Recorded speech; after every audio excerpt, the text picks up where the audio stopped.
মহানবী হজরত মুহাম্মদ সাল্লাল্লাহু আলাইহি ওয়াসাল্লাম প্রাণীদের প্রতি দয়া ও মমতার শিক্ষা দিতেন।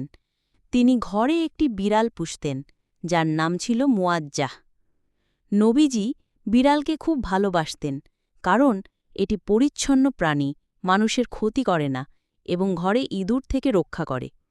একবার তিনি নামাজ পড়তে যাচ্ছিলেন, তখন বিড়ালটি তার জামার ওপর ঘুমিয়েছিল। নবীজি বিড়ালকে বিরক্ত না করে জামার নিচের অংশ কেটে নামাজে চলে যান।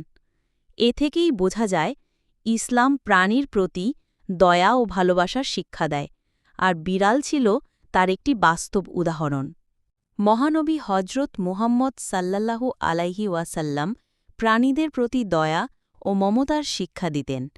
তিনি ঘরে একটি বিড়াল পুষতেন, যার নাম ছিল মুয়াজ্জাহ।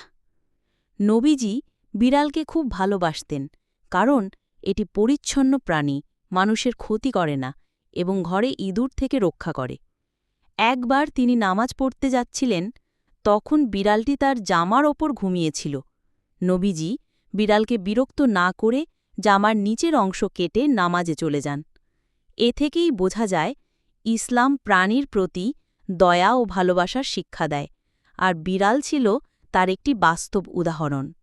মহানবী হজরত মুহাম্মদ সাল্লাল্লাহু আলাইহি ওয়াসাল্লাম প্রাণীদের প্রতি দয়া ও মমতার শিক্ষা দিতেন।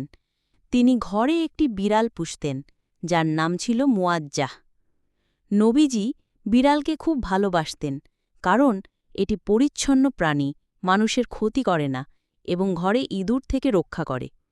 একবার তিনি নামাজ পড়তে যাচ্ছিলেন, তখন বিড়ালটি তার জামার ওপর ঘুমিয়েছিল। নবীজি বিড়ালকে বিরক্ত না করে জামার নিচের অংশ কেটে নামাজে চলে যান। এ থেকেই বোঝা যায়, ইসলাম প্রাণীর প্রতি দয়া ও ভালোবাসার শিক্ষা দেয়, আর বিড়াল ছিল তার একটি বাস্তব উদাহরণ। মহানবী হজরত মুহাম্মদ সাল্লাল্লাহু আলাইহি ওয়াসাল্লাম প্রাণীদের প্রতি দয়া ও মমতার শিক্ষা দিতেন। তিনি ঘরে একটি বিড়াল পুষতেন, যার নাম ছিল মুয়াজ্জাহ। নবীজি বিড়ালকে খুব ভালোবাসতেন, কারণ এটি পরিচ্ছন্ন প্রাণী, মানুষের ক্ষতি করে না এবং ঘরে ইঁদুর থেকে রক্ষা করে। একবার তিনি নামাজ পড়তে যাচ্ছিলেন, তখন বিড়ালটি তার জামার ওপর ঘুমিয়েছিল।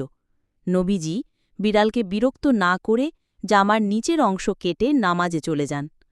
এ থেকেই বোঝা যায়, ইসলাম প্রাণীর প্রতি দয়া ও ভালোবাসার শিক্ষা দেয়, আর বিড়াল ছিল তার একটি বাস্তব উদাহরণ। মহানবী হজরত মুহাম্মদ সাল্লাল্লাহু আলাইহি ওয়াসাল্লাম প্রাণীদের প্রতি দয়া ও মমতার শিক্ষা দিতেন। তিনি ঘরে একটি বিড়াল পুষতেন, যার নাম ছিল মুয়াজ্জাহ। নবীজি বিড়ালকে খুব ভালোবাসতেন, কারণ এটি পরিচ্ছন্ন প্রাণী, মানুষের ক্ষতি করে না এবং ঘরে ইঁদুর থেকে রক্ষা করে। একবার তিনি নামাজ পড়তে যাচ্ছিলেন, তখন বিড়ালটি তার জামার ওপর ঘুমিয়েছিল। নবীজি বিড়ালকে বিরক্ত না করে জামার নিচের অংশ কেটে নামাজে চলে যান।